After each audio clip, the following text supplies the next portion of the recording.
안녕하세요. 사도행전 18번째 큐티 시간입니다. 사도행전 17장 1절에서 34절로 데살로니가 베레아 아다네스의 복음 전파라고 하는 제목으로 말씀 나누겠습니다.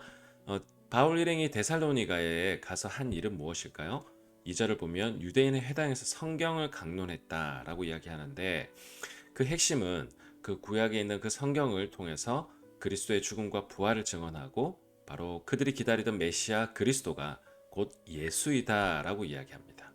그런데 데살로니가 사람들의 반응이 첫 번째 어땠냐면 경건한 헬라인의 큰 무리와 적지 않은 기부인들이 그 말씀을 듣고 따르게 됩니다.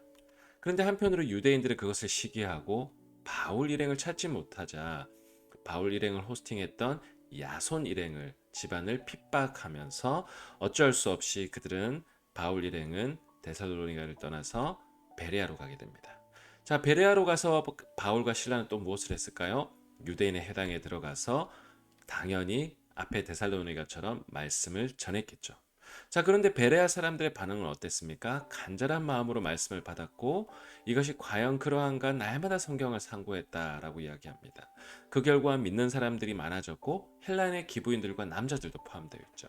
그런데 데살로니가에 있는 유대인들이 찾아와서 또 해방을 놓고 있습니다. 그래서 어쩔 수 없이 또 바울 일행은 아덴으로 떠나가게 되죠. 바울이 아덴에서 했던 사역을 우리가 좀 더 살펴보면 첫 번째 아덴에 가자마자 바울은 우상이 가득한 모습을 보고 마음에 격분을 합니다.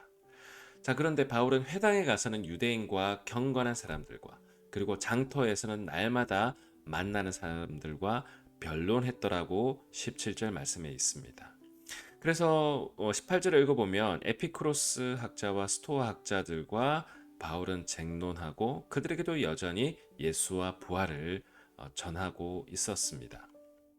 자, 그리고 아레오바고로 가서 이제 가르침을 사람들에게 강론을 하게 되는데 아덴 사람들아 너희를 보니 범사에 종교심이 많도다라고 22절에 말씀을 하면서 바울은 말을 시작합니다.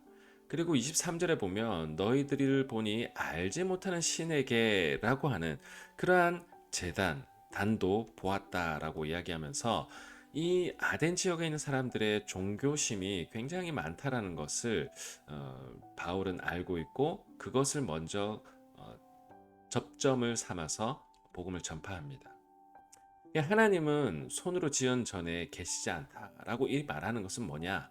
바로 이 아는 사람들이 이 수많은 신들을 모시는 그래서 혹시 그들이 빠뜨릴 수도 있는 그래서 알지 못하는 그 신에게라고 하는 그 단을 쌓는 장면을 보면서 우리가 믿는 하나님, 바울이 전한 하나님은 사람이 지은 그 전에 계시지 않다, 그 신전에 계시지 않다라고 하면서 그들의 관심을 다른 것에 돌리기 시작합니다. 하나님이 알지 못하던 시대에는 하나님이 그것을 넘어갔으나 이제는 죽은 자 가운데서 다시 살리신 것으로 모든 사람에게 믿을 만한 증거를 주셨다. 그러기 때문에 너희들은 예수 그리스도를 믿어야 하고 그의 부활을 믿어야 한다라고 이야기를 하고 있습니다. 그래서 이 이야기를 듣자 사람들은 이 부활의 이야기, 죽은 사람의 부활을 듣고 어떤 사람들은 조롱도 하고 어떤 사람 이 일에 대하여 내 말을 다시 듣겠다 하면서 이 아덴에서의 복음 전파가 이렇게 마무리됩니다. 오늘 두 가지를 좀 묵상하면 좋을 것 같은데요. 계속되는 핍박 속에서도 바울이 각 지역을 다닐 때마다 유대인의 회당으로 들어가서 복음을 전파합니다. 예상되는 반대에도 불구하고 계속해서 바울은 가는 곳곳마다 핍박에도 불구하고 복음을 전파하는데 이 장면을 보면서 하나님이 나에게 주는 메시지를 한번 묵상해 보았으면 좋겠습니다. 때로는 우리가 복음을 전파할 때 예상되는 그런 리스크나 또 어떤 어려움들 그러나 하나님의 복음을 전파할 때는 그것을 제거한 상태에서만 그것을 하는 것이 아니라 그럼에도 불구하고 하나님의 복음을 전했다라는 점에서 볼 때 우리가 어떤 마음으로 선교하고 어떤 마음으로 복음을 전해야 할지 주는 메시지를 한번 묵상해 보았으면 좋겠습니다. 두 번째로 바울은 어떤 때는 회당에서 어떤 때는 시장에서 복음을 전했고 아레오바고에서 설교할 때는 또 다른 방식으로 복음을 전했습니다.